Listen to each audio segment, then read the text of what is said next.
কুল ইন্না সালাতি ওয়া নুসুকি ওয়া মাহইয়ায়া ওয়া মামাতি লিল্লাহি রাব্বিল আলামিন। আমি নামাজ পড়বো কার জন্য? সবাই জোরে বলেন, কার জন্য? নামাজ পড়বো আমি আল্লাহর জন্য, রোজা রাখবো আমি আল্লাহর জন্য, আমি দান করবো আল্লাহর জন্য, আমি যে কোনো কাজ করবো সেই কাজটা হবে আমার মালিকের জন্য, আল্লাহর জন্য। আর আমার নামাজ যদি হয় দুনিয়া হাসিল করার জন্য, মানুষ আমাকে নামাজি বলবে, মানুষ আমাকে ভালো বলবে, সমাজের মানুষ আমাকে নিয়ে বাহবা দিবে।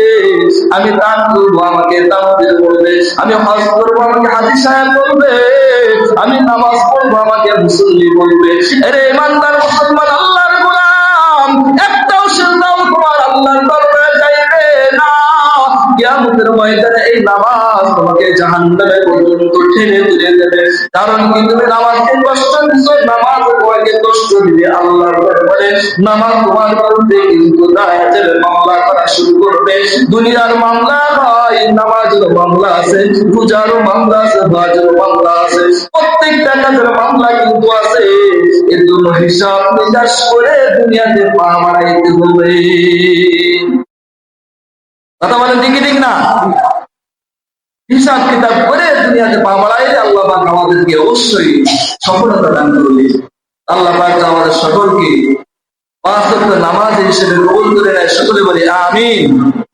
এজন্য আমাদের সঠিক হতে হবে, আমাদের শরীরকে পবিত্র করতে হবে। শরীর পবিত্র সাথে সাথে বাহ্যিক ভিতর উভয়টা দিক আমাদেরকে বিবেচনা করে চলতে হবে। যদি চলতে পারি তাহলে আমি ভালো হলাম। আর যদি বলি না হুজুর আপনার তো এই সমস্ত অন্তর দরকার নেই, ভিতরে আমরা যা হয়ে যাই, এর জন্য কিন্তু আমি ধরা খবর কার কাছে? কার কাছে ধরা খবর? আমি এই ইমাম সাহেবকে আগে জ্বালানো হবে জাহান্নামে।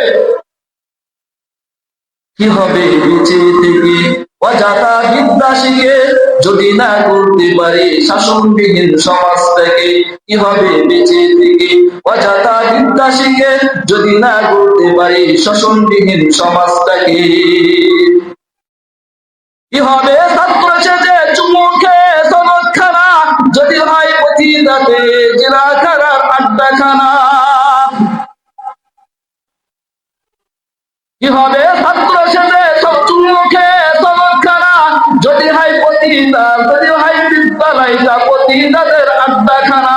এর চেয়ে মরাই ভালো, দেশ ছেড়ে যাওয়াই ভালো, এর চেয়ে মরাই ভালো, দেশ ছেড়ে যাওয়াই ভালো। কি হবে ধোঁকা দিয়ে বিবেকটাকে? বলেন তো, বিবেককে ধোঁকা দেই না আমরা? কি হবে আলেম হয়ে ইমাম সাথে সমাজেতে? কি হবে আলেম হয়ে ইমাম সাথে সমাজেতে পারো যদি সত্য কথা উচ্চ স্বরে না বলিতে? কথা বলেন ঠিক ঠিক না? ইমাম হয়ে আলেম হয়ে যদি সত্য কথা উচ্চ স্বরে না বলতে পারো, তোমার মতন ইমামের ইমামতি করার দরকার নেই, তোমার মতো আলেমের আলেমগিরি করার দরকার নেই। তুমি জন দিয়ে খাও আল্লাহরে বাবা। কি হবে আলেম হয়ে ইমাম সাথে সমাজেতে পারো যদি সত্য কথা উচ্চ স্বরে না বলিতে? চাকরির ভাই করো যদি ছেড়ে দাও এই না গদি, চাকরির ভাই করো যদি ছেড়ে দাও ইমামতি, এভাবে যাই না পাওয়া আল্লাহকে। কথা বলেন ঠিক ঠিক না? এজন্য আমরা আল্লাহর পেতে চাই।